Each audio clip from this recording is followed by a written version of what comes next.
കൈലിഷേട്ടാ, നമ്മളിപ്പോൾ ഈ സിനിമാക്കാർ പറയുന്ന ഒരു സംഭവം ഉണ്ട്, നമ്മുടെ ആദ്യത്തെ സിനിമയല്ല രണ്ടാമത്തെ സിനിമയാണ് ഈ ഭാഗ്യം എന്ന് പറയുന്നത്, അങ്ങനെ വിശ്വസിക്കുന്നുണ്ട്? അതെ, എൻ്റെ രണ്ടാമത്തെ സിനിമയാണ് നിലത്താമര. പക്ഷെ എനിക്ക് തോന്നുന്നു എല്ലാവർക്കും ആദ്യത്തെയാന്ന് പറയുന്നതാണ് ഉദ്ദേശിച്ച ചോദ്യം എനിക്ക് മനസ്സിലായി.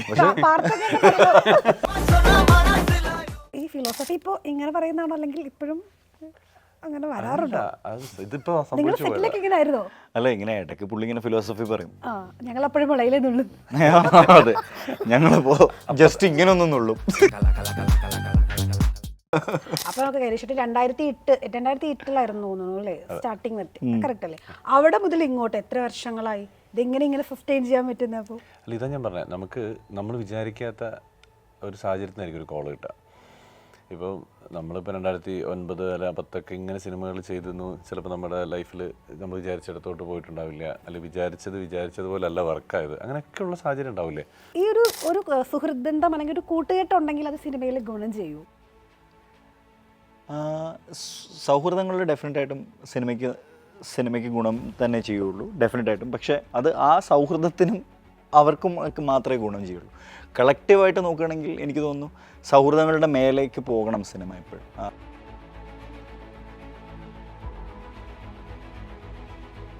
ഇടയ്ക്ക് നമുക്ക് ഇങ്ങനത്തെ വേഷങ്ങൾ കിട്ടുന്നത് നമ്മളെ സംബന്ധിച്ച് സമാധാനമാണ്. നാളെ ഇത് ഉണ്ടാവണം എന്ന് നമുക്ക് ആഗ്രഹം ഉണ്ടെങ്കിലും ചിലപ്പോൾ ഉണ്ടായിക്കൊള്ളണമെന്നില്ല. അപ്പോൾ ആ ഒരു റിയലൈസേഷനിൽ ജീവിക്കുന്നതാണ് ഏറ്റവും സേഫ്. ഇപ്പോഴും അങ്ങനെ ചാൻസ് ചോദിക്കാറുണ്ടോ, അല്ലെങ്കിൽ ചോദിക്കാൻ മടിയുള്ള ഒരാളാണ്? അല്ല, ചോദിക്കാതെ എവിടെ നിന്ന് കിട്ടാം? കൈലിഷേട്ടാ, ഇതിനകത്ത് വല്ല ഗുണ്ടയാണോ? ഒരു ലുക്കൊക്കെ കണ്ടപ്പോഴത്തേക്കും അത് എനിക്ക് അങ്ങനെയാണ്. അത് റിവീൽ ചെയ്യാൻ പറ്റില്ല. അല്ല, അങ്ങനെയല്ല. അതിനിപ്പോൾ വെറുതെ നമ്മളൊരു ആവശ്യമില്ലാത്ത സസ്പെൻസ് കൊടുക്കണം. ഹലോ എവ്രിവൺ, ഇന്ന് നമ്മുടെ കൂടെ കൈലാഷേട്ടൻ അനാദിൽ. നമസ്കാരം. ഓക്കെ, നല്ല സുന്ദരനായിട്ടാണല്ലോ മലയാള തനിമയിൽ. രണ്ടുപേരും ഉദ്ദേശിച്ചത് മാത്രം ഉദ്ദേശിച്ചുള്ളൂ. ഇതാണ് മലയാളത്തിൽ. ഓക്കെ, സന്തോഷമാണ്. അത് അങ്ങനെ സംഭവിച്ചു പോയതാട്ടോ. ഞാൻ വിചാരിച്ചു അതിൽ എന്നോട് ഇന്നലെ വിളിച്ച് പറഞ്ഞാൽ മുണ്ടെടുക്കാന്ന്. കോസ്റ്റ്യൂം ഞങ്ങൾ ഡിസൈഡ് ചെയ്തിരുന്നു, ഞങ്ങൾ പ്ലാൻ ചെയ്തിരുന്നു, പിന്നെ ഞാൻ ചതിച്ചു ലാസ്റ്റ് ടൈം. പേര് കള്ളമാണല്ലോ, അപ്പൊ എന്നോട് ഇന്നലെ കള്ളം പറഞ്ഞാണ്. ഞാൻ കള്ളം പറഞ്ഞു, ഞാൻ മുണ്ടെടുത്താ വരുന്നത്. പക്ഷെ അതിലെനിക്ക് തോന്നുന്നു കുറച്ചുകൂടി നന്നായി കോസ്റ്റ്യൂം ഒക്കെ ശ്രദ്ധിക്കുന്ന ഒരാളാണ്. ആണല്ലേ? എന്ന് എനിക്ക് തോന്നുന്നു. സാധാരണ പെൺപിള്ളേർ അങ്ങനെ പറയാറുണ്ടല്ലോ. നല്ലത്. അതെ, അതിൽ എല്ലാ കാര്യം ശ്രദ്ധിക്കുന്ന ആളാണ്. എല്ലാ കാര്യങ്ങളും ആലുവ ഭാഗത്തൊക്കെ ട്രാഫിക് വരെ ശ്രദ്ധിക്കുന്നുണ്ട്. ഓക്കെ, നമുക്ക് കള്ളമാണ് പുതിയ വിശേഷം അല്ലെ? അപ്പൊ ഈ കള്ളം അല്ലെങ്കിൽ കള്ളനും പോലീസും സ്റ്റോറികൾ കുറെ മലയാളത്തിൽ ഉണ്ടായിട്ടുണ്ട്. ഈ സിനിമയ്ക്ക് എന്താ ഒരു പ്രത്യേകത? ഇത് കള്ളനും പോലീസും കഥയല്ല എന്നുള്ളത് തന്നെയാണ് ഇതിന്റെ ഏറ്റവും വലിയ പ്രത്യേകത. അല്ല, കള്ളനും മേർഡർ കേസ് വരുന്നു. പക്ഷേ ആ ഒരു സൈറ്റിലോ അല്ലെങ്കിൽ ആ ഒരു ഇതിലോ പെർസ്പെക്റ്റീവിലോ ഉള്ള ഒരു മേർഡർ കേസോ അല്ലെങ്കിൽ ഒരു മേർഡർ മിസ്റ്ററി ഇതാവലോ അല്ല കള്ളം എന്ന് പറയുന്ന സിനിമയിൽ ഉപയോഗിച്ചിട്ടുള്ളത്. കുറച്ച് ഡിഫറെൻ്റ് ആയിട്ട് പോലീസിൻ്റെ ഒരു ഇൻവോൾവ്മെൻറ്റിനേക്കാളും 2 TV ജേർണലിസ്റ്റുകൾ ഇതിൻ്റെ ഭാഗമാവുന്നു എന്നുള്ളതാണ്. അതെ, ഇതിൽ ഞാൻ ജേർണലിസ്റ്റ് അല്ല, ഞാൻ ആക്ച്വലി TV ക്യാമറമാനാണ്. പക്ഷേ ഒരു ജേർണലിസ്റ്റ് ഷോ ആണ് ചെയ്യുന്നത്. ഇതിൽ നന്ദന ആണ് ഇതിൽ ജേർണലിസ്റ്റിന്റെ ക്യാരക്ടർ ചെയ്യുന്നത് ആക്ച്വലി. ഓക്കെ, കാരണം ഇപ്പോൾ ഒരു പോലീസ് വേഷം അങ്ങ് കഴിഞ്ഞാലേ 1000 ബേബീസിൽ നമ്മൾ അൻസാരിനെ നമ്മുടെ മനസ്സിൽ നിന്ന് കളഞ്ഞിട്ടില്ല, അതിന് മുമ്പാണ് വരുന്നത്. അപ്പൊ ഇത് തമ്മിൽ ഒരു ക്ലാഷ് ഉണ്ടാവും. രണ്ടും പോലീസ് ആയിരുന്നെങ്കിൽ ഒരു ക്ലാഷ് ഉണ്ടായേനെ. അതെ, പക്ഷെ ഇത് രണ്ടും പോലീസ് അല്ലാത്തതുകൊണ്ട് അങ്ങനത്തെ ക്ലാഷ് ഇല്ലായിരുന്നു. മറ്റത് പിന്നെ കുറേ കൂടെ കുറച്ച് സ്റ്റേഡി ആയിട്ടുള്ള സ്റ്റിഫായിട്ടുള്ള ഒരു ക്യാരക്ടറായിരുന്നു. ഇത് കുറേ കൂടെ ഒരു ഷോ ചെയ്യുന്ന ഒരു ക്യാമറമാൻ, പ്രൊഡ്യൂസർ ക്യാമറമാൻ എങ്ങനെയായിരിക്കും ബിഹേവ് ചെയ്യുക, അങ്ങനത്തെ ഒരു സംഭവം. അതെ, അങ്ങനെയൊക്കെയാണ് ആക്ച്വലി. ഓക്കെ, കൈലേഷേട്ടാ, ഇതിനകത്ത് വല്ല ഗുണ്ടയാണോ? ഒരു ലുക്കൊക്കെ കണ്ടപ്പോഴത്തേക്കും അത് എനിക്ക് അങ്ങനെയാണ് റിവീൽ ചെയ്യാൻ പറ്റില്ല. അല്ല, അങ്ങനെയല്ല. അതിനിപ്പോ വെറുതെ നമ്മളൊരു ആവശ്യമില്ലാത്ത സസ്പെൻസ് കൊടുക്കണ്ട. അങ്ങനെയില്ല. ഇയാളൊരു വളരെ സാധാരണപ്പെട്ട ഒരാളാണ്. അയാൾ അങ്ങനെ ഇരിക്കുന്നേ ഉള്ളൂ. ലുക്ക് ലൈക്ക് അങ്ങനെയാണ്. അത് അങ്ങനെ ലുക്ക് വേണമെന്ന് എൻ്റെ സംവിധായകൻ അനുറാമിന് വലിയ നിർബന്ധമായിരുന്നു. ഒരു മേക്ക് ഓവർ തന്നെ വേണമെന്നുണ്ടായിരുന്നു. അതായത് നമ്മളിപ്പോൾ ഉള്ള ഒരു അവസ്ഥയിലും പാടില്ല എന്ന് പറഞ്ഞിട്ട് അദ്ദേഹം എന്തോ ശത്രുത മനോഭാവത്തോടെയാണ് എനിക്ക് വേഷം തന്നത്. ഈ ആദ്യത്തെ ദിവസം എന്നോട് ഇടപെട്ടത്. അപ്പം ഞാൻ ഏറെക്കുറെ ഇപ്പം പോയതുപോലൊക്കെ തന്നെ അല്ല ചെറിയ വ്യത്യാസമൊക്കെ വരുത്താനായിരുന്നു എൻ്റെ ഒരു തീരുമാനമല്ല, ഒരു സജഷൻ. അദ്ദേഹം അടങ്ങം പിടിച്ച് അഡമൻ്റായിട്ട് ഇങ്ങനെ മതി, അങ്ങനെ മാറ്റി അവസാനം ഞാൻ അങ്ങനെ ആയിപ്പോയി. അവസാനമാണ് ആ ലുക്ക് കൺഫേം ചെയ്തത്. അതല്ല, ചെല്ലുമ്പോൾ ഞാൻ ശരിക്കും സാധാരണ പോലെ ചെന്നതാണ്. അപ്പം ഞാൻ വിചാരിച്ച് കുറച്ച് എന്തെങ്കിലുമൊക്കെ ചെറിയ പറഞ്ഞില്ല, സ്ക്രിപ്റ്റിൽ പറഞ്ഞില്ല. അല്ല, സ്ക്രിപ്റ്റൊക്കെ അറിയാം, പക്ഷേ ഈ അപ്പിയറൻസിനെ കുറിച്ച് അങ്ങനെ പറഞ്ഞൊരു ഉച്ച വരെ അദ്ദേഹം എൻ്റെ ഭാഗം ഷൂട്ട് ചെയ്യാതെ ഓരോ കാരണം പറഞ്ഞ് മറ്റുള്ള ഷൂട്ടുകൾ നടക്കുക. അങ്ങനെ ഉച്ചയായപ്പോഴത്തേക്ക് എനിക്ക് മനസ്സിലായി ഇങ്ങനെ എത്തിയില്ലെങ്കിൽ നടക്കില്ല എന്ന്. അങ്ങനെ എത്തിച്ചാണത്. പിന്നെ അനു എന്ന് പറഞ്ഞു കഴിഞ്ഞാൽ ഞങ്ങളുടെയൊക്കെ നല്ല ക്ലോസ് ഫ്രണ്ടാണ്. അപ്പോൾ നമ്മളെയൊക്കെ നല്ല ഡിഫറെൻ്റ് ആയിട്ട് കാണിക്കണം എന്നൊക്കെയാണ് അനു ആഗ്രഹിക്കുക എപ്പോഴും. നമ്മൾ എപ്പോഴെങ്കിലും ഒരു റിപ്പീറ്റഡ് വേഷങ്ങൾ, ഇപ്പം എനിക്കാണെങ്കിലും കൈലാഷിനൊക്കെ ആണെങ്കിലും ഒക്കെ എന്തെങ്കിലുമൊക്കെ വേഷങ്ങളിൽ തന്നെ ലുക്ക് റിപ്പീറ്റ് ആണെങ്കിൽ അനു പറയാടാ ഇത് അതിൽ പിടിച്ചതല്ലേ, നീ ഇതിലിങ്ങനെ പിടി എന്നൊക്കെ പറയുന്ന ഒരു സുഹൃത്തും കൂടിയാണ് അനു. അപ്പോൾ സ്വാഭാവികമായിട്ടും നമുക്ക് അങ്ങനത്തെ സജഷൻസും കിട്ടും. ഈ 1000 ബേബീസ് ഇറങ്ങിയതിന് ശേഷം കുറച്ചും കൂടെ ഒരു സ്റ്റാർ വാല്യൂ കൂടിയെന്ന് തോന്നുന്നു. സ്റ്റാർ വാല്യൂ എന്നുള്ളതിനേക്കാളും കുറച്ച് നമ്മൾ ഈ റേഡാറിൽ കുറച്ചും കൂടെ വീണ്ടും ഇങ്ങനെ ഒരാൾ ഇവിടെ ഉണ്ട് എന്നൊരു ഓർമ്മ ആൾക്കാർക്ക് വന്നിട്ടുണ്ട്. കാരണം ഇടയ്ക്കെങ്കിലുമൊക്കെ കുറച്ച് മെസ്സേജസ് ഒക്കെ ഇപ്പോൾ വരുന്നുണ്ട്. അല്ലെങ്കിൽ വലിയൊരു ഗ്യാപ്പ് വന്നു കഴിഞ്ഞാൽ സാധാരണ നമ്മളങ്ങ് മറക്കുമല്ലോ കൺവീനിയൻ്റ് ആയിട്ട്. നമ്മൾ എന്തെങ്കിലും ഒരു വർക്ക് വന്നു കഴിഞ്ഞാൽ മാത്രമേ ആൾക്കാർക്ക് ഓർക്കേണ്ടതുള്ളൂ. അപ്പോൾ 1000 ബേബീസ് കുറേ പേര് കണ്ടിട്ട് നിങ്ങൾ ആ പോലീസ് ചെയ്തത് നിങ്ങളാണെന്ന് തന്നെ കുറെ കഴിഞ്ഞിട്ടാണ് മനസ്സിലായെന്ന് പറഞ്ഞു. അതായത് ലൈക്ക് ആ ഒരു കോലമൊക്കെ കണ്ടിട്ടായിരിക്കും പ്രോബ്ലി. പിന്നെ എക്സ്പെക്ടിങ് ചെയ്യുന്നില്ല. ഞാൻ ഇതുവരെ ഒരു പോലീസ് ക്യാരക്ടർ മഹാറാണിയിലൊരു സംഭവം ചെയ്തിട്ടുണ്ട്. ഇല്ല, യൂണിഫോമും ഇല്ല. പിന്നെ നമ്മളൊരു ചെറിയൊരു സീക്വൻസ് അല്ലേ ഉണ്ടായിരുന്നുള്ളൂ. അപ്പോൾ ഇതൊരു ത്രൂ ഔട്ട് ഒരു പരിപാടി ആയതുകൊണ്ടുള്ള ഒരു ഫണ്ട് ഉണ്ടായിരുന്നു. എനിക്ക് തോന്നുന്നു കുറച്ചും കൂടി എനിക്ക് ഭയങ്കര ആപ്റ്റ് ആയിട്ടാണ് കേട്ടോ തോന്നിയത്. നമുക്ക് പിന്നെ ആ മാനറിസങ്ങളും കൂടി വന്നപ്പോഴത്തേക്കും അതങ്ങ് പെർഫെക്റ്റ് ആയി അല്ലേ? അതങ്ങ് സംഭവിച്ചതാ. അത് എങ്ങനെയോ സംഭവിച്ചതാ.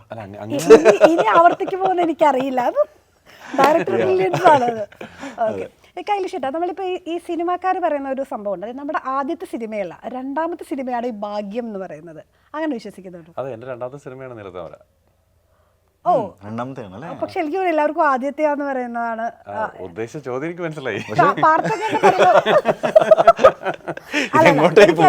അല്ല, ഞാൻ പഠിച്ചിട്ടാ വന്നത്. പാർത്ഥൻ കണ്ട പരലോകമായിരുന്നു ഫസ്റ്റ്.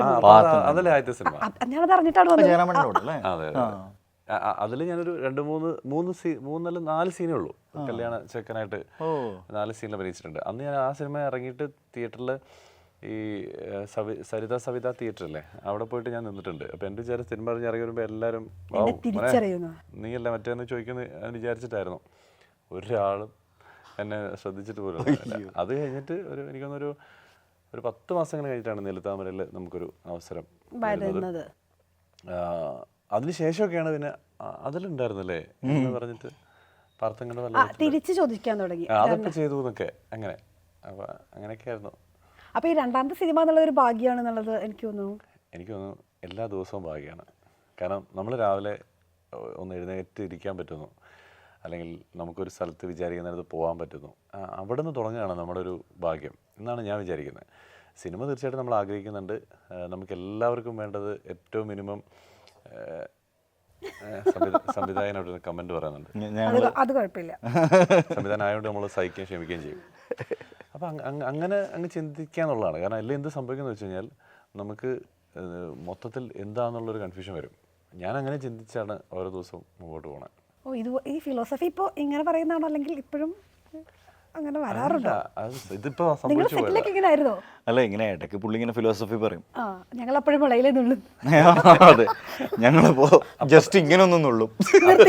അപ്പൊ തന്നെ ചോദിക്കും ചായ വേണോ കാപ്പി വേണോ, ഏതെങ്കിലും ഒന്ന് പറയുമ്പോൾ അതവിടെ തീരും. അപ്പൊ എനിക്ക് മനസ്സിലായിട്ടുണ്ട് അത് വർക്കായില്ല. അപ്പൊ നമ്മൾ നിർത്തും.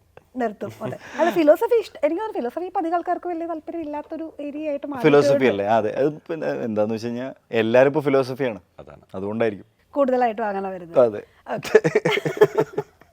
ഓക്കെ, നമ്മുടെ സിനിമയിലേക്ക് വരുന്ന സമയത്ത് ഇപ്പോൾ നമ്മൾ തുടക്കത്തിൽ അല്ലെങ്കിൽ നമ്മൾ കണ്ടിന്യൂസ് ആയിട്ട് നമുക്ക് വേഷങ്ങൾ കിട്ടാത്തൊരു സമയത്ത് നമുക്ക് കിട്ടുന്നതെല്ലാം ചെയ്യേണ്ടി വരും. അങ്ങനെ ആയിരിക്കും മിക്കവാറും എല്ലാ ആർട്ടിസ്റ്റുകളുടെയും ഒരു ജേർണി വരുന്നത്.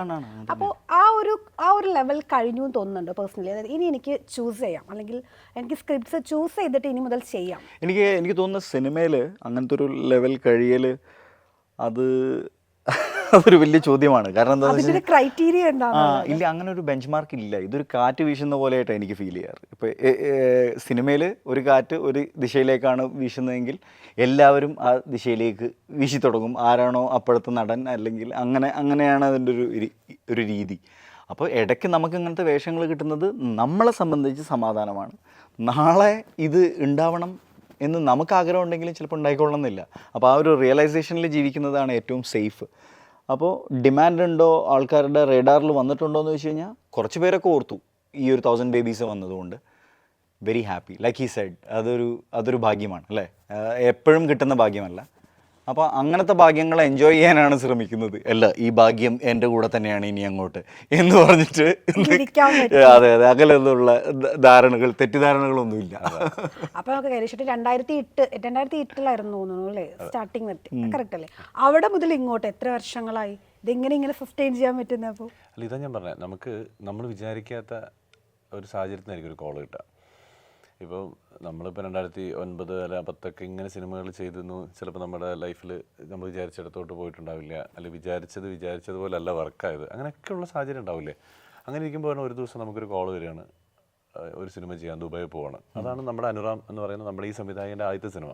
ഞങ്ങൾക്ക് അങ്ങനെ മുതലാണ് എനിക്ക് കൈലാഷ് ബ്രോണൊക്കെ പരിചയം. അങ്ങനെ അന്ന് അതിൽ ദുബായിലാണ്, എനിക്ക് 2013 അല്ലേ 14 ഒരു കോൾ വരികയാണ്. അപ്പോൾ നമുക്ക് അന്നറിയില്ല ഇദ്ദേഹം ആരാണ്.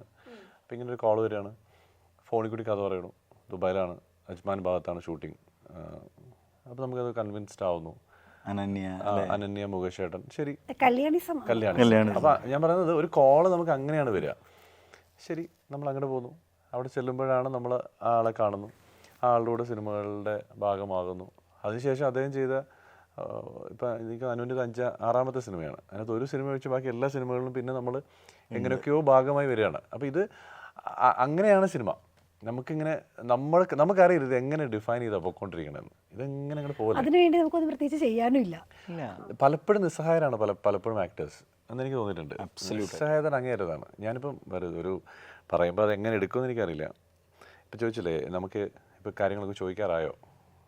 നമുക്ക് ഈ പാർത്തങ്കൻ്റെ പല്ലവമാണ് ഞാൻ ആദ്യമായിട്ട് അഭിനയിച്ച സിനിമ. ഒരു 3 അല്ല 4 സീനിൽ ഒരു കല്യാണ ചെക്കനായിട്ടാണ്. സത്യത്തിൽ പറഞ്ഞാൽ എനിക്ക് ഇന്നും അയാൾ എൻ്റെ സുഹൃത്താണ്. മറ്റൊരാൾക്ക് വെച്ചിരുന്ന വേഷമാണ്. അയാൾ അവിടെ എന്തോ ആ സീൻ എന്താണെന്നോ സ്ക്രിപ്റ്റ് എന്താണെന്നോ ചോദിച്ചതിൻ്റെ പേരിൽ എന്തോ ഒരു പ്രശ്നം, ഒരു ചെറിയ വിഷയം ഉണ്ടായപ്പോഴാണ് കഴിഞ്ഞ ആഴ്ച ഒരുത്തം വന്നില്ല ചാൻസ് ചോദിക്കാൻ, അവനെ വിളിക്കും എന്ന് പറഞ്ഞാൽ ഞാൻ പറയുന്നത്. ഇപ്പം നമ്മൾ പറയുമ്പോൾ ചിലപ്പോൾ അത് അങ്ങനെ വന്നാണോ എന്നൊക്കെ വിചാരിക്കുമായിരിക്കും. പക്ഷേ അപ്പം അത് ശരിയായിട്ടില്ല ചോദിച്ചത്. ഇതാണ് എന്ന് വെച്ചാൽ നമുക്കിപ്പോൾ ചിലപ്പോൾ ചോദിക്കാൻ പറ്റണമെന്നില്ല. പക്ഷെ ഒരു കാര്യമുണ്ട്, എവിടേക്കോ സിനിമ ചെയ്തും ഒക്കെ ലൊക്കേഷനിൽ നിന്നും ഒക്കെ നമുക്കിത് എപ്പോൾ ചോദിക്കണം അല്ലെങ്കിൽ എപ്പോൾ ചോദിക്കേണ്ടതെങ്കിലും ഒക്കെ ഉള്ളൊരു ബോധ്യം കുറച്ച് വന്നു തുടങ്ങി. എങ്ങനെ ബിഹേവ് ചെയ്യണം. കാരണം എന്ന് വെച്ചാൽ നമ്മൾ അവരെ പറഞ്ഞിട്ട് കാര്യമില്ല. അവരുടേതായ പല പ്രശ്നങ്ങളിലായിരിക്കും, ടെൻഷനിലായിരിക്കും. നമ്മളതിൻ്റെ ഇടയ്ക്ക് പോയിട്ട് ആ സീൻ എന്താണ്, അല്ലെങ്കിൽ ആ ക്യാരക്ടർ നമുക്ക് ഇങ്ങനെ പറ്റുമോ എന്നൊക്കെ ചോദിക്കാൻ പറ്റുന്ന സിറ്റുവേഷൻ ആയിരിക്കില്ല. കാരണം അവരുടെ ഒരു പ്രഷർ ആയിരിക്കും, ഒരു ഡയറക്ടറിൻ്റെ അല്ലെങ്കിൽ ഒരു ക്യാമറമാൻ്റെ അല്ലെങ്കിൽ ഒരു പ്രൊഡ്യൂസറിൻ്റെ ഒക്കെ നമ്മൾ വിചാരിക്കുന്ന പോലെ അല്ല അത്. നമുക്ക് നമ്മുടെ കാര്യങ്ങൾ മാത്രമേ ഉള്ളൂ. അവർക്ക് ഇതേപോലത്തെ മുഴുവൻ ആക്ടേഴ്സിൻ്റെ പ്രശ്നങ്ങളുണ്ട്. ആക്ടേഴ്സ് മാത്രമല്ല, അവർക്ക് പല ഡിപ്പാർട്ട്മെന്റ്സ് നോക്കണം. അപ്പോൾ അവരൊരു ചെറിയ റിയാക്ഷൻ വന്നു പോവാം. അപ്പോൾ ആ സമയത്ത് നമുക്ക് അല്പസമാധാനം അവർക്ക് കൊടുക്കുക എന്നുള്ള ഒരു മിനിമം കോമൺ സെൻസ് നമുക്ക് കുറച്ച് സിനിമ മനസ്സിലാവുക. സത്യം. ഓക്കെ, ഇപ്പം നമ്മൾ കല്യാണത്തിൻ്റെ കാര്യം പറഞ്ഞല്ലോ. ഇപ്പോൾ ഈ സിനിമ എന്ന് പറഞ്ഞപ്പോൾ ഒരു ടീം വർക്കാണ്. ഇപ്പോൾ കല്യാണത്തിൻ്റെ ഭാഗമായിരുന്നു, അത് കഴിഞ്ഞപ്പോൾ ഇതിലേക്ക് വന്നു. അപ്പോൾ ഈ ഒരു സുഹൃദ്ബന്ധം അല്ലെങ്കിൽ ഒരു കൂട്ടുകെട്ടുണ്ടെങ്കിൽ അത് സിനിമയിൽ ഗുണം ചെയ്യൂ? സൗഹൃദങ്ങളിൽ ഡെഫിനറ്റായിട്ടും സിനിമയ്ക്ക് ഗുണം തന്നെ ചെയ്യുള്ളൂ, ഡെഫിനറ്റായിട്ടും. പക്ഷേ അത് ആ സൗഹൃദത്തിനും അവർക്കും മാത്രമേ ഗുണം ചെയ്യുള്ളൂ. കളക്റ്റീവായിട്ട് നോക്കുകയാണെങ്കിൽ എനിക്ക് തോന്നുന്നു സൗഹൃദങ്ങളുടെ മേലേക്ക് പോകണം സിനിമ എപ്പോഴും എല്ലാവരും സേഫായിട്ട് നമ്മുടെ ഫ്രണ്ട്സ്, നമ്മുടെ ഗ്യാങ് അങ്ങനെയൊക്കെ വെച്ചിട്ടാണ് പടങ്ങൾ കംഫർട്ടബിളായിട്ട് ചെയ്യുന്നത്. അത്തരം സിനിമകളാണ് നമ്മൾ കാണുന്നതും. എല്ലാവർക്കും ഈ ഗ്യാങ്ങുകളിലേക്ക് പോയിട്ട് ഹെഡ് ചെയ്യാനോ അല്ലെങ്കിൽ ഇതിൻ്റെ ഭാഗമാവാനോ ഒന്നും പറ്റില്ല. പക്ഷേ there will be very talented people. Actors മാത്രമല്ല ഞാൻ പറയുന്നത്, ടെക്നീഷ്യൻസ് ആവാം, സിനിമയിലെ മറ്റ് മേഖലകളിലുള്ള ആൾക്കാരാവും. സോ അതിൻ്റെയൊക്കെ മേലേക്കുള്ള സംഭവങ്ങൾ വന്നു തുടങ്ങിയിട്ടുണ്ട്. അതുകൊണ്ടാണ് ഇപ്പോൾ കാസ്റ്റിംഗ് ഡയറക്ടേഴ്സും ഒക്കെ ഇങ്ങനെ സജീവമായി വരുന്നു. പണ്ടിതൊന്നും ഇല്ലായിരുന്നു. ലൈക്ക് കപ്പിൾ ഓഫ് ഇയേഴ്സ് മുമ്പ് ഇങ്ങനെയുള്ള പ്രോസസ്സുകളൊന്നും ഇല്ലായിരുന്നു. അപ്പോൾ സൗഹൃദങ്ങളിലൂടെ സിനിമ ഡെഫിനറ്റായിട്ടും സംഭവിക്കും. അത് നമ്മൾ പറഞ്ഞാലും ഇല്ലെങ്കിലും ദാറ്റ് വിൽ കീപ്പ് ഹാപ്പനിങ്. എപ്പോഴൊക്കെ സിനിമ ഉണ്ടാവോ അപ്പോഴൊക്കെ സൗഹൃദങ്ങളിൽ സിനിമ സംഭവിച്ചുകൊണ്ടിരിക്കും.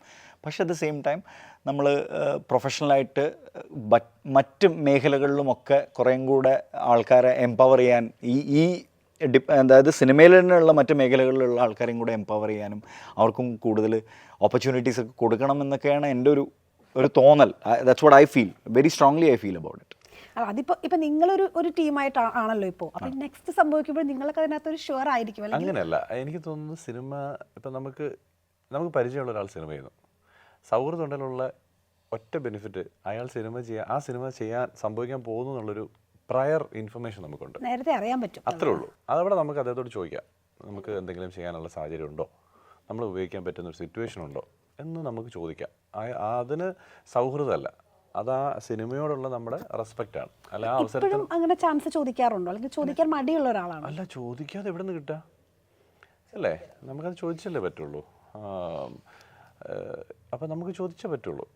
അപ്പോൾ ആ പ്രോസസ്സ് അറിയാം. പക്ഷേ നമുക്കിപ്പോൾ സൗഹൃദത്തിലല്ലാത്തൊരാളുടെ സിനിമ ഒരു അനൗൺസ്മെൻറ്റോ അല്ലെങ്കിൽ മറ്റൊരാൾ പറഞ്ഞൊക്കെ ആയിരിക്കും ചിലപ്പോൾ നമ്മളറിയാം. അതാണ് ഈ സൗഹൃദത്തിൻ്റെ ബേസിക്. നമുക്ക് ആദ്യം അറിയാൻ പറ്റും, പിന്നെ നമുക്ക് എന്ത് ചെയ്യണമെന്നെങ്കിലും ഒരു ഐഡിയ കിട്ടും. ഇപ്പം എല്ലാ സൗഹൃദത്തിൽ നിന്നും സിനിമ ഉണ്ടാവില്ല. കാരണം എന്ന് വെച്ചാൽ ഇപ്പോൾ എനിക്കൊരു 10 വർഷമായിട്ടൊക്കെ പരിചയമുള്ള ആൾക്കാരുണ്ട്, ഭയങ്കര സുഹൃത്തായിരിക്കും. ഇന്നുവരെ ഓരോ സിനിമ നമുക്ക് ചെയ്യാൻ പറ്റിയിട്ടുണ്ടാവില്ല. ചോദിക്കാറുണ്ടോ എന്തുകൊണ്ടാണെന്നുള്ളത്? അല്ല, അതിനകത്ത് അത് ചോദിക്കാതെ ആൻസർ നമുക്കറിയാതെ അത് ചോദിക്കേണ്ടി വരില്ല, കാരണം നമുക്ക് ഓൾറെഡി അറിയാതെ. നമുക്ക് ആപ്റ്റ് ആവാത്ത അല്ലെങ്കിൽ അല്ലാതെ നമ്മളതിനകത്ത് ഉപയോഗിക്കാൻ പറ്റുന്നില്ല. അല്ല, നമുക്ക് പരിചയമുണ്ടെന്ന് പറഞ്ഞിട്ട് അങ്ങനെ ചെയ്യാൻ പറ്റില്ലല്ലോ. സിനിമയോടൊരു നീതി ഉണ്ടല്ലോ, അങ്ങനെ ഒരു സാധനമുണ്ട്. നമുക്ക് പരിചയമുണ്ടെന്ന് പറഞ്ഞിട്ടല്ലല്ലോ, അങ്ങനെ അങ്ങ് കാസ്റ്റ് ചെയ്യാൻ പറ്റത്തില്ലല്ലോ. കാരണം ഒരു കഥാപരിസരമില്ലേ, ഒരു കഥാപാത്രത്തിന് രൂപമില്ലേ, അയാളുടെ ഒരു കാര്യങ്ങളില്ലേ. അപ്പോൾ അതിലേക്ക് അവർ വേറെ തരത്തിൽ ആലോചിക്കും. പിന്നെ അത് ചിലപ്പം വേറെ തരത്തിലൊക്കെ ആലോചിച്ചിട്ടും സൗഹൃദമാണെന്നുള്ള അടുത്ത ഗുണം അതാ. ഇവർ വേറെ തരത്തിലൊക്കെ ആലോചിച്ചിട്ടുണ്ടാവും, വേറെ സ്ഥലത്ത് പോയിട്ടുണ്ടാവും, ചിലപ്പോൾ അത് കമ്മിറ്റ് ചെയ്തിട്ടുണ്ടാവും, ചിലപ്പോൾ പിന്നെ ഒരു ഡേറ്റ് ക്ലാഷ് വന്നിട്ടുണ്ടാവും. അപ്പം ചിലപ്പോൾ ഒന്നും പറ്റാതെ വരുമ്പോൾ രാവിലെ നാളെ എവിടെ ഒന്ന് വരാൻ പറ്റുമോ എന്ന് ചോദിക്കാവുന്നത് ഒരു സൗഹൃദത്തിന്റെ സ്പേസ് ആണ്. സൗഹൃദം അങ്ങനെയൊക്കെ വരുമ്പോൾ സൗഹൃദം ഗുണം ചെയ്യും. വേറൊന്നും വിചാരിക്കത്തില്ലല്ലോ അല്ലേ, അങ്ങനെ സംഭവിക്കണമെന്ന് വിചാരിക്കാന്നുള്ളേ ഉള്ളൂ. അവർക്ക് ഡേറ്റ് ക്ലാഷ് വരണേ എന്നുള്ള അല്ല, ലൈക്ക് അങ്ങനെയല്ല, അങ്ങനെ ചുറ്റിത്തിരിഞ്ഞ് പിന്നെയും ചിലപ്പോൾ വരാം. ഇതൊക്കെയാണ് സൗഹൃദത്തിന്റെ ഒരു സ്പേസ് ഉള്ളൂ. അല്ലാതെ സൗഹൃദം ഉള്ളതുകൊണ്ട് സിനിമയാണ്. നമുക്ക് ഒരുപാട് ഈ പറഞ്ഞ പോലെ കുറേ വർഷമായിട്ട് കൈലാഷ് ബ്രോക്ക് ഉണ്ട്, ഞാനും കുറച്ച് സിനിമകളൊക്കെ ചെയ്തിട്ടുണ്ട്. അപ്പോൾ നമുക്ക് കുറേ പേരെ അറിയാം. പക്ഷെ നമുക്ക് അതും അറിയാം, ഇവർ നമ്മളെ വിളിക്കാനുള്ള സാധ്യതയില്ലല്ലോ എന്നും നമുക്കറിയാം. അപ്പോൾ I think that answer is correct only. ഇപ്പോൾ റീസെൻ്റ്ലി നമ്മൾ കണ്ട സിനിമകൾ കാണുമ്പോഴേ എനിക്ക് ഈ വേഷം കിട്ടിയിരുന്നെങ്കിൽ ഞാൻ ചെയ്തിരുന്നു, അല്ലെങ്കിൽ ഇത് എന്തുകൊണ്ട് എന്നെ ഒന്നും വിളിക്കാത്ത അങ്ങനെ തോന്നാറുണ്ടായിരുന്നു. ചില സംഭവങ്ങൾ കാണുമ്പോൾ നമുക്ക് തോന്നും, പക്ഷെ ചില സംഭവങ്ങൾ കാണുമ്പോൾ നമുക്ക് തോന്നൂല, കാരണം അവരുടെ അഭിനയം അത്ര അടിപൊളിയായിരിക്കും. അതെ അതെ അതെ, ഇതൊക്കെ അവരെല്ലാം ചെയ്തു വെക്കുന്നതായിരിക്കും ബെസ്റ്റ് എന്നും തോന്നും. അതിപ്പോൾ നിങ്ങൾക്ക് തോന്നുന്ന പോലെ തന്നെ ഞങ്ങൾക്കും തോന്നും. ഞങ്ങൾ സാധാരണ മനുഷ്യർ, നമ്മൾ സാധാരണ പ്രേക്ഷകനും കൂടിയാണല്ലോ. അങ്ങനെ നമ്മളെല്ലാം മറ്റുള്ള സിനിമകളും കാണൂലേ. അപ്പോൾ നമുക്കറിയാം ശരിയാക്കാനാണ് അറിയാത്തത്, ശരിയല്ല എന്നുള്ളതൊക്കെ അറിയാം നമുക്ക്.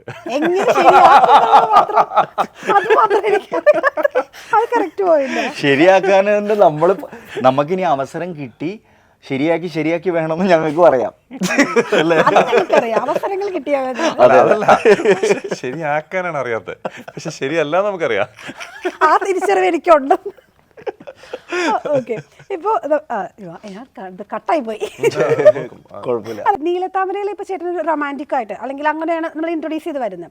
അത് കഴിഞ്ഞ് ഈ ജേണി ഇങ്ങനെ കുറച്ച് പോകുമ്പോഴത്തേക്കും ഈ പറഞ്ഞ പോലെ നൈറ്റ് ഡ്രൈവ് വരുന്നു, 2 Men വരുന്നു. അപ്പോൾ ആ ഒരു ക്യാരക്ടേഴ്സ് മാറുവാണ്. അപ്പോൾ അങ്ങനെ ഒരു തീരുമാനം എടുത്തത് നമ്മൾ സ്വന്തമായിട്ട് സ്ക്രിപ്റ്റ് സെലക്ഷനിൽ വന്നൊരു ഇതാണോ, അല്ലെങ്കിൽ സംഭവിച്ചു പോയതാണോ? അതൊന്നും വളരെയധികം നമ്മൾ പ്ലാൻ ചെയ്ത് പോയതല്ല.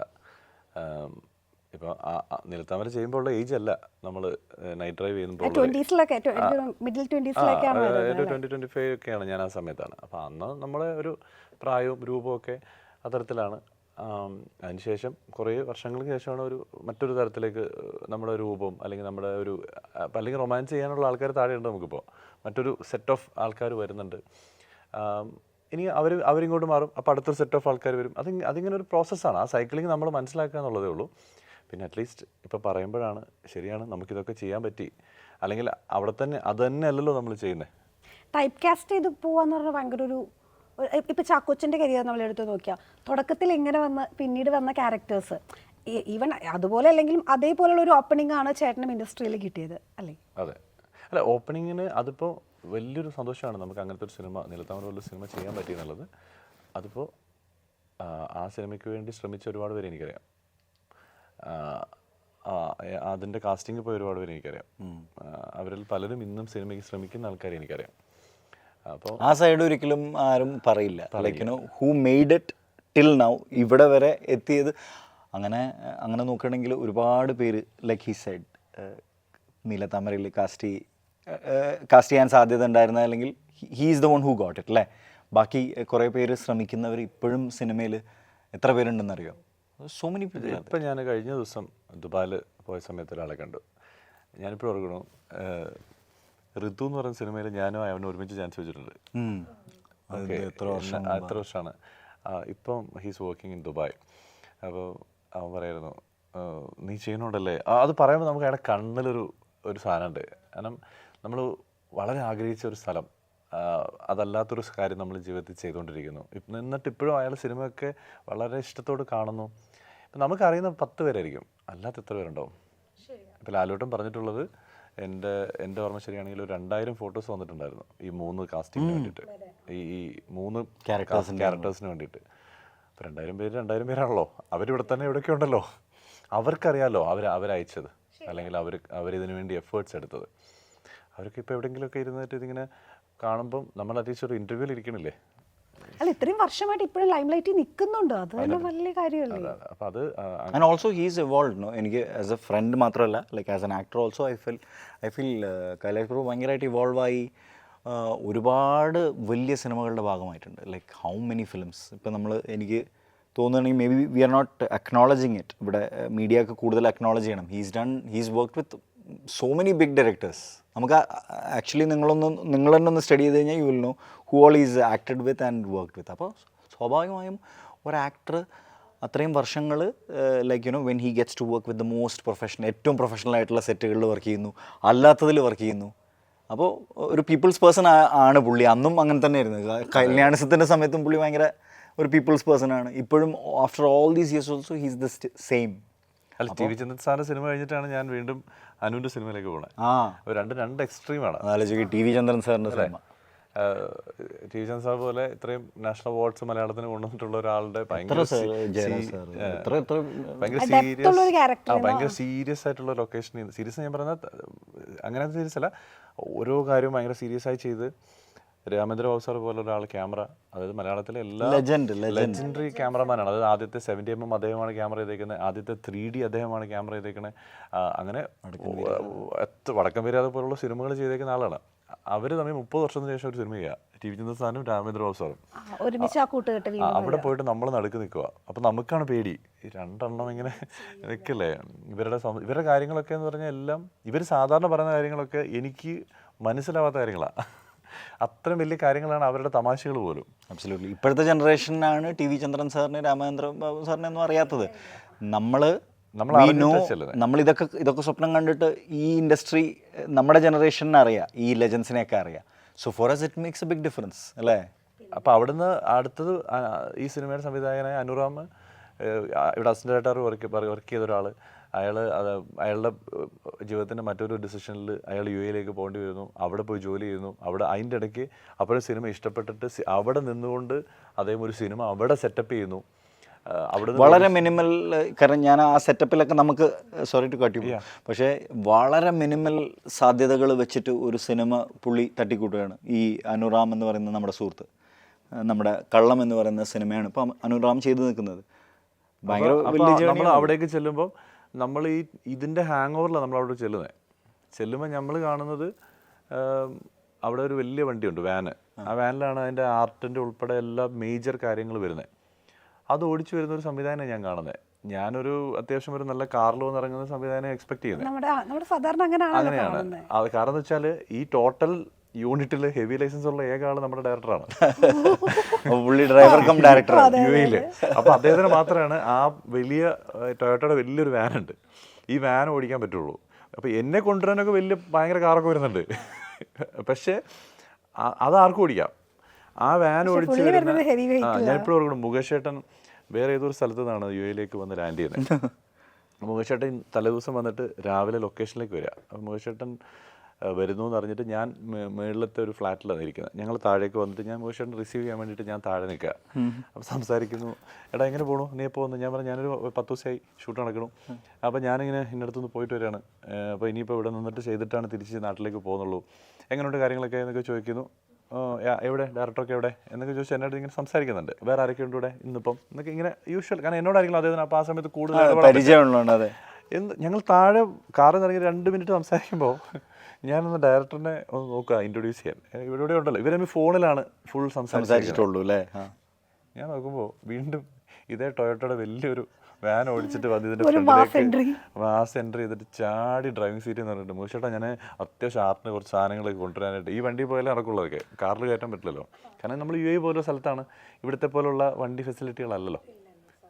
മൂശേട്ടൻ പറഞ്ഞു, എന്റെടാ ഞാൻ ആദ്യമായിട്ടാടാ ഈ വാൻ ഓടിച്ചു വരുന്ന സംവിധാനം, പരിചയം എങ്ങനെയാണ് ജീവിതത്തിൽ ആദ്യമായിട്ടാണ്. അപ്പൊ നമുക്കിത് പറയുമ്പോൾ ചിലപ്പം ഇത് കുറച്ച് എന്താന്ന് തോന്നും. അടുത്തത് അയാൾ പറയുന്ന ആക്ഷന് അഭിനയിക്കുന്ന ഒരു സിറ്റുവേഷൻ ഉണ്ട്. അയാൾ കട്ട് പറയുന്നിടത്ത് അല്ലെങ്കിൽ അയാളുടെ കട്ടിന് ശേഷം ഓക്കെ ആണോ എന്ന് ഒരു ആക്ടർ ഒരു ക്വസ്റ്റ്യനിങ് ഉണ്ട്. അതിന് മുകേഷ് ചേട്ടൻ ഒരു പ്രയാസം ഇല്ലാതിരിക്കുന്നു എന്നുള്ളിടത്താണ് നമ്മൾ ഇവരുടെ ഒരു ഗ്രേറ്റ്നെസ് ഫീൽ ചെയ്യുന്നത് നമുക്ക്. അല്ലെങ്കിൽ വേറെ ഒന്നിനും വെച്ചിട്ടല്ല അവരൊന്നും ജഡ്ജ് ചെയ്യുന്നത്. അതെ, അവിടെ നമ്മൾ അറിയാതെ നമ്മളും പഠിക്കുകയാണ്, മോനെ ഇതാണ് കേട്ടോ പരിപാടി. അപ്പം ഞാൻ പറയുന്ന ഒരു സിമ്പിൾ ഒരു തോട്ടാണത്. അപ്പം നമ്മൾ അഭിനയിക്കുന്നത് മാത്രമല്ല, നമ്മൾ ഇവരുടെ നിന്നൊക്കെ പല കാര്യം അറിഞ്ഞോ അറിയാതെയും നമ്മളും പഠിക്കുന്നുണ്ട്. അതാണ് പോയിന്റും. ഇതിന് ഒന്നും ഒരു ഫോർമുല ഇല്ല ആക്ച്വലി. ഇത് നമ്മൾ സീസൺഡായിട്ട് പഠിച്ച് മനസ്സിലാക്കേണ്ടത് തന്നെയാണ്. ഓക്കെ, നമുക്ക് ചെറിയൊരു സെഗ്മെന്റിലേക്ക് പോകാം. നമ്മുടെ സിനിമയുടെ പേര് കള്ളം എന്നാണല്ലോ. അപ്പോൾ ഈ കള്ളം പറയാന്നുള്ളത്, ഇപ്പോൾ എനിക്ക് തോന്നുന്നു എല്ലാവരും കള്ളം പറയുന്ന ആളുകളൊക്കെ തന്നെയാണ്. പക്ഷെ കള്ളം പറയുക എന്നുള്ളത് ഒരു അത്യാവശ്യം, അല്ലെങ്കിൽ നമുക്കൊരു അത്യാവശ്യം വന്നാൽ കള്ളം പറയാം. ഈ സ്റ്റേറ്റ്മെന്റിനെ എങ്ങനെ കാണുന്നത്? പറ്റുന്നിടത്തോളം സത്യം പറയാതിരിക്കേണ്ട സിറ്റുവേഷൻ ആണെങ്കിൽ കള്ളം പറയാതിരിക്കുക എന്നുള്ളതാണ്. ഞാൻ പറയണത് മാക്സിമം കള്ളം പറയാന്നാണ്. സമാധാനമാണ് നമുക്ക് വലുത്, അപ്പോൾ കള്ളം പറയാം. എനിക്കും ഞാനും ഈ കാരണം നമ്മുടെ മനസ്സമാധാനം പോവെങ്കിൽ കള്ളം പറഞ്ഞാൽ. പക്ഷെ ഒരുമാതിരി വൃത്തിയായിട്ട കള്ളങ്ങളൊന്നും പറയരുത്. ഞാൻ പറഞ്ഞത് വലിയൊരു എന്താ പറയുക, കുറച്ചൊരു സേഫായിട്ട് കളിക്കാനാണെങ്കിൽ കള്ളം പറയാനൊക്കെ പറ്റും, പറയണം തന്നെയാണ് ഞാൻ പറയാം. പക്ഷെ കള്ളം പറയുന്നത് ഒരു ആർട്ടാണ് കേട്ടോ. അതെ, കള്ളം പറയുന്നത് മാത്രമല്ല, അതിൽ പിടിച്ചു നിൽക്കുക എന്നുള്ളതാണ് ഏറ്റവും വലിയ ആർട്ട്. അതെ അതെ അതെ, കള്ളം പറയാറേ ഇല്ല എന്ന പോലെ അഭിനയിക്കുന്നതും ഒരു ആർട്ടാണ്. അതും ഒരു ആർട്ടാണ്. ഞാൻ അത്യാവശ്യം കളൊക്കെ പറയട്ടോ. ഞാൻ ആ രീതിയിൽ പറഞ്ഞില്ല. പറ്റുമെങ്കിൽ നമ്മൾക്ക് മിണ്ടാതിരിക്കാന്ന് പറഞ്ഞൊരു പോയിന്റാണ് ഞാൻ സംസാരിച്ചത്. ചേട്ടൻ കള്ളം പറയാം, കാരണം ചേട്ടൻ ഇൻട്രൊഡക്ഷനിൽ നമ്മുടെ മൈൻഡിൽ ആ കള്ളത്തരം അങ്ങ് ഫീഡായി പോയി. പറഞ്ഞാലും അത് ഞാൻ ഇത് പറഞ്ഞപ്പോഴും ഓർത്തെ, ഞാൻ നമ്മുടെ ഈ സിനിമയെ കുറിച്ച് ആലോചിക്കുമ്പോൾ വേറൊരു കാര്യം, ഇത്രയും മലയാള സിനിമയിലെ വന്നിട്ടും ഈ കള്ളം എന്ന് പറയുന്ന ടൈറ്റിൽ അവിടെ ഉണ്ടായിരുന്നുള്ളതാണ്. അതെ, അതില്ലാതെ നമുക്ക് ഇത് ഉപയോഗിക്കാൻ പറ്റില്ലല്ലോ. അതെ, ഇതൊരു ഉപയോഗിക്കാത്തൊരു രസമുള്ള ടൈറ്റിലായിരുന്നു. വളരെ നോർമലായിട്ട് നമ്മൾ ഉപയോഗിക്കുന്ന വാക്കാണ് കള്ളം. പക്ഷെ അത് നമ്മളെപ്പോഴും ചോദിക്കുന്ന ഒരു സാധനം എന്തെങ്കിലും പറയുമ്പോഴത്തേക്കും കള്ളം എന്ന് പറയുന്ന ഒരു പേര് നമ്മുടെ സിനിമയാണ് ഇപ്പോൾ വരുന്നത്, കള്ളം എന്ന് പറഞ്ഞ പേര്. അപ്പൊ ആ ടൈറ്റിൽ അവിടെ ഉണ്ടായിരുന്നു. അതൊരു ഡയറക്ടറിന്റെ നല്ല പിക്കാ. അനു തന്നെയാണ് അത് പിക്ക് ചെയ്തത് ആ പേര്. ഇനി അതിന്റെ നമ്മുടെ പോസ്റ്ററിനകത്ത് അത് എഴുതിയേക്കുന്നത് അത് വളരെ രസമായിട്ട് കയറ് വെച്ചിട്ട് ഇങ്ങനെ എല്ലാ കള്ളവും കൂട്ടിക്കെട്ടലാണല്ലോ. അതുകൊണ്ടാണ് ചേർത്ത് അതിനെ ഒരു സിംബോളിക്കലി കാണിച്ചിട്ടാണ് നല്ല രസമായിട്ട് അത് നമ്മൾ സ്ട്രൈക്ക് ചെയ്യും നമുക്ക് ആ പേരങ്ങ്. ഓക്കെ, നമ്മൾ നേരത്തെ പറഞ്ഞ ഒരു കള്ളം അത് ഇപ്പോൾ മാറ്റി പറയാൻ പറ്റും. അങ്ങനെ ഒരു അവസരം കിട്ടിയാൽ എന്തായിരിക്കും പറയാൻ പറ്റുമോ? ഒരിക്കലും മറ്റേ ആൾ അറിയില്ലേ, അത് പറയില്ല അങ്ങനെ. പക്ഷെ നമുക്ക് ചിലപ്പോൾ തോന്നൂലേ, ഇനി ഒരു അവസരം കിട്ടിയാൽ ഞാൻ അതങ്ങ് പറയും, ഇനി ഒരു അവസരം കിട്ടിയാൽ ഞാൻ അതങ്ങ് പറയും ഉള്ള കാര്യം. അങ്ങനെ തോന്നുന്ന എന്തെങ്കിലും ഒരു കാര്യം? ഈ ആദ്യത്തെ സിനിമയൊക്കെ ചെയ്യുമ്പോൾ ഞാൻ ഈ ഡയറക്ടർ നല്ല ഡയറക്ടറാന്ന് പറഞ്ഞിട്ടുണ്ട്. ആണോ? അതൊരു കള്ളമായിരുന്നു. സത്യം പറയുമ്പോൾ ശരി, പെട്ടെന്ന് അത് കണക്ട് ആവും കേട്ടോ. ഞാൻ നിന്റെ പറഞ്ഞേ അല്ല, നമ്മുടെ അനുറാമിന്റെ പടമാണല്ലോ നമ്മളിപ്പോ ചെയ്യുന്നത്. അനുവിന്റെ ആദ്യത്തെ പടം കല്യാണസം ചെയ്തിട്ട് നന്നായിരുന്നു കേട്ടോ. അങ്ങനെ പറഞ്ഞല്ലോ, അങ്ങനെ പറയേണ്ടി വന്നിട്ടുണ്ട്. അത് ഞങ്ങൾ രണ്ടുപേരും ഇപ്പൊ കള്ളം പറഞ്ഞിരുന്നു. പിന്നെ ഒരു 5-6 മാസം കഴിഞ്ഞിട്ട് നിനക്ക് മനസ്സിലായില്ലായിരുന്നു അത് കള്ളാന്ന്? ഇപ്പോഴാണ് എനിക്ക് കറക്റ്റ് മനസ്സിലായത്. അതെ അതെ അതെ. അപ്പോൾ അത്തരം സാഹചര്യങ്ങളിൽ നമ്മൾ കള്ളം പറയുമല്ലോ. ഇപ്പം നിങ്ങൾ തന്നെ ആലോചിച്ച് നോക്കൂ, നമ്മളൊരു സിനിമ പ്രിവ്യൂ നമ്മൾ വിളിച്ചു, നമ്മൾ എല്ലാവരും പോലെ നമ്മളും പോയി പ്രിവ്യൂവിന് പോയി കാണും. പുറത്ത് നമ്മളോടും കൂടെ ചോദിക്കാതെ കുറേ ക്യാമറ മുമ്പിൽ നിൽക്കുന്നുണ്ടാവും. എങ്ങനെയുണ്ടായിരുന്നു നമ്മുടെ സുഹൃത്തുക്കളുടെ സിനിമ? ചിലപ്പോൾ നമുക്ക് കാണാം. പലർക്കും കൊള്ളുന്നുണ്ടോ എന്നൊരു സംശയം. അപ്പോൾ കൊള്ളാം. ഇതെനിക്ക് ഇഷ്ടപ്പെട്ടില്ല. അപ്പോൾ ഈ കള്ളം സേഫ് അല്ലേ പറയുന്നത്, അല്ലേ? ഇതൊരു സേഫ് കള്ളമല്ലേ പറയുന്നത്? അല്ലെങ്കിൽ കൊള്ളൂല എന്ന് പറഞ്ഞു കഴിഞ്ഞാൽ മോശമല്ല. പാവ ഡയറക്ടറിന് എന്തുമാത്രം ഒരുപാട് എഫേർട്ട് ഉണ്ട്. കാര്യം നമ്മുടെ ഈസ്തെറ്റിക് സെൻസും നമ്മുടെ ക്രിയേറ്റീവ് ഇതിനൊന്നും വലിയ സന്തോഷം കിട്ടിയിട്ടുണ്ടാവില്ല പടം കണ്ടിട്ട്. പക്ഷേ നമുക്ക് തീരെ ഇഷ്ടപ്പെട്ടിട്ടും ഉണ്ടാവില്ല. ബട്ട് നമ്മൾ അവിടെ ഒരു കള്ളം പറയുന്നത് സേഫ് ആണെന്ന് തോന്നും, അല്ലേ? സിറ്റുവേഷൻ ഡിമാൻഡ് ചെയ്യുന്നുണ്ടെങ്കിൽ നമുക്ക് വേണമെങ്കിൽ. അത് ഹാംഫുൾ അല്ലല്ലോ. കൊള്ളൂലോ വളരെ മോശം പടം എന്ന് പറയുന്നതിന് പകരം കൊള്ളാം, കണ്ടിരിക്കാം.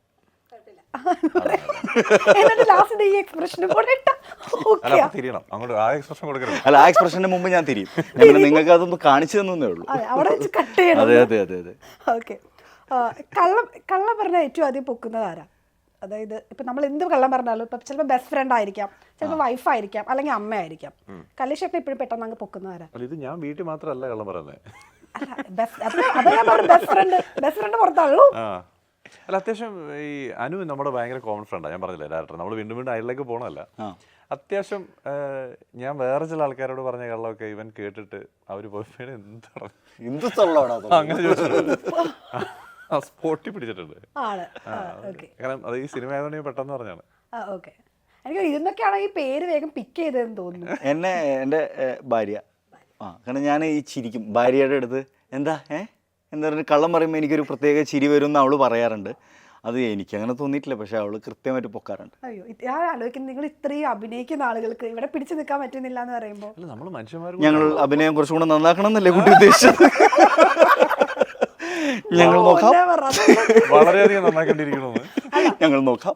ക്യാമറ പറഞ്ഞു കഴിഞ്ഞാൽ അപ്പൊ തന്നെ മാറി അഭിനയിക്കുന്ന ആളുകളല്ലേ. വീട്ടിൽ പോയിട്ട് അതാണ് വീട്ടിൽ പോയി അഭിനയിച്ച് വർക്കാവില്ല. ഏറ്റവും വലിയ ക്രിട്ടിസൈസ് ചെയ്തത് പുള്ളിക്കാരിയാണ്. അതെ പുള്ളിക്കാരി. ഓക്കെ, അപ്പോൾ നമ്മുടെ സിനിമ തിയേറ്ററിലേക്ക് എത്താൻ പോവാണല്ലോ. അപ്പോൾ നിങ്ങൾ സിനിമയെ കുറിച്ചുള്ള പ്രതീക്ഷകൾ എന്തൊക്കെയാണ്? എല്ലാ സിനിമ പ്രതീക്ഷയാണ്. കാരണം ഇത് നന്നായിരിക്കണേ, അത് പ്രതീക്ഷയെക്കാളുള്ളൊരു പ്രാർത്ഥനയാണത്. കാരണം ആൾക്കാർക്ക് ഇഷ്ടമാവണേ എന്നൊക്കെയുള്ള രീതിയിലുള്ളൊരു ആഗ്രഹമായിട്ടാണ് എല്ലാവരും ഓരോ സിനിമയും. പിന്നെ ബേസിക്കലി നമ്മളിപ്പം രണ്ട് മൂന്ന് മൊമെൻറ്റ്സ് ഉണ്ട്. ഒന്ന് നമ്മളൊരു സിനിമയിലേക്ക് കോൾ വരുന്നൊരു സമയം, അല്ലെങ്കിൽ സിനിമ ജോയിൻ ചെയ്യുന്ന സമയം. പിന്നൊന്ന് ഇച്ചിരി ബുദ്ധിമുട്ടുള്ള സമയം നമ്മൾ സിനിമ കഴിഞ്ഞ് ലൊക്കേഷനിൽ പോരുന്നൊരു സമയം. അതൊരു ഇച്ചിരി ഒരു നമുക്കൊരു ഫീലിംഗ് ടൈമാണ്. പിന്നെ മറ്റൊരു കാര്യം, ഈ സിനിമ റിലീസൊക്കെ റെഡിയാവുന്നു. അപ്പം ചിലപ്പോൾ ആ സിനിമയുടെ വലുപ്പമോ ആ സിനിമയുടെ മറ്റുള്ള കാര്യങ്ങളല്ല, പക്ഷെ നമ്മൾ ചെയ്ത ഒരു എഫേർട്സ് എന്ന് പറഞ്ഞൊരു പോയിന്റ് ഉണ്ടല്ലോ, അതൊന്ന് എത്തിക്കഴിഞ്ഞാൽ ചിലപ്പോൾ നമുക്കറിയില്ല റിയാക്ഷൻ എന്തായിരിക്കുന്നത്. പക്ഷെ അതൊരു നല്ല പേസാണ്, വേറൊരു എനർജിയാണ് അത്. സത്യം. ഇപ്പോൾ ഈ സിനിമ റീമേക്ക് ചെയ്യുന്നുണ്ടല്ലോ. ഇപ്പോൾ നീലത്താമരയാണ് ചേട്ടൻ വന്നത്, ഒരു സിനിമ റീമേക്ക് ചെയ്യുവാണ്. അപ്പോൾ ഏത് സിനിമയുടെ റീമേക്കിൽ അഭിനയിക്കണം എന്ന ഒരു ആഗ്രഹം വന്നിട്ടുള്ളത്? അങ്ങനെ ചോദിച്ച് ഏതെങ്കിലും ഒരു റീമേക്കിൻ്റെ ഉത്തരം ഞാൻ പറഞ്ഞാൽ അപ്പം കമൻറ്റ് വരും. എന്നിട്ട് അതും കൂടെ നിനക്ക് നശിപ്പിക്കണമല്ലേ? നിനക്ക് ഇതുകൊണ്ടൊന്നും മതിയായില്ല അല്ലേ? ഇല്ല, അങ്ങനെയില്ല. ആക്ച്വലി റീമേക്ക് എന്നല്ല, അങ്ങനത്തെ ക്യാരക്ടേഴ്സ് എന്ന് പറഞ്ഞിട്ടുള്ള പഴയ ഒരുപാട് ക്യാരക്ടേഴ്സ് നമുക്ക് ഇൻഹരിയർ നഗറിൽ ഏത് വേഷം കിട്ടിയാലും നമുക്ക് ചെയ്താൽ കൊള്ളാന്നൊക്കെ ഉണ്ടായിരുന്നു പണ്ട്. അതുപോലെ അങ്ങനെ കുറേ ഉണ്ട്. ഇടയ്ക്കിടയ്ക്കൊക്കെ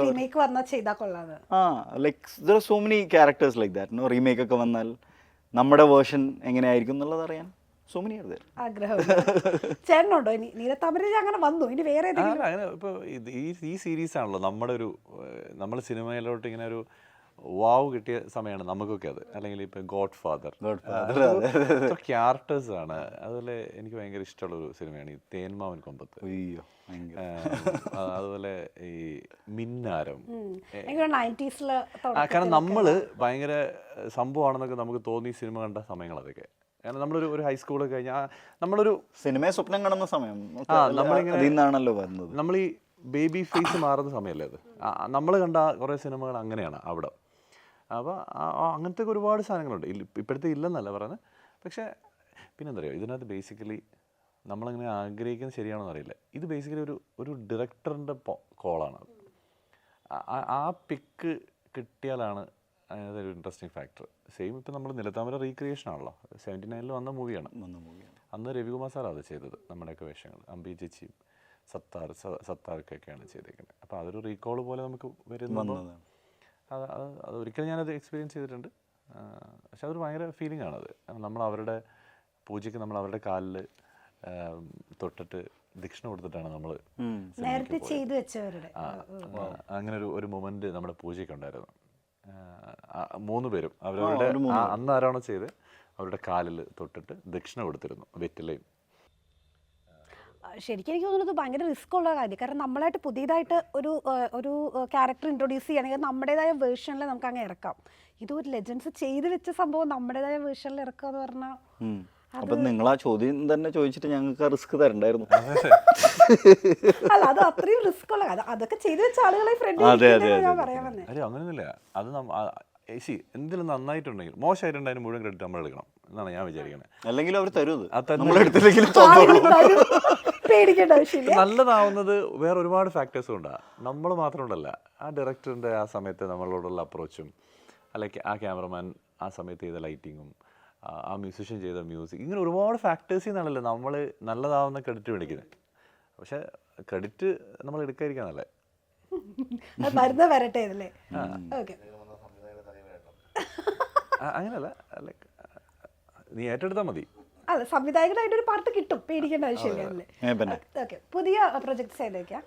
പുതിയത് ഇപ്പോൾ നമ്മൾ റിലീസാവുന്നത് കള്ളം, അതിനുശേഷം സോണി ലെവൽ ഒരു വെബ് സീരീസ്. ഇപ്പോൾ നമ്മൾ 1000 ബേബീസ് കഴിഞ്ഞിട്ട് വേറൊരു വെബ് സീരീസിൻ്റെ ഭാഗമാവുന്ന അതാണ്. ഷൂട്ടൊക്കെ കഴിഞ്ഞു? ഇല്ല, അത് ഷൂട്ട് തുടങ്ങാനിരിക്കുന്നേ ഉള്ളൂ. ഓൾറെഡി സ്റ്റാർട്ട് ചെയ്തു, എൻ്റെ പോർഷൻസ് തുടങ്ങാനിരിക്കുന്നേ ഉള്ളൂ.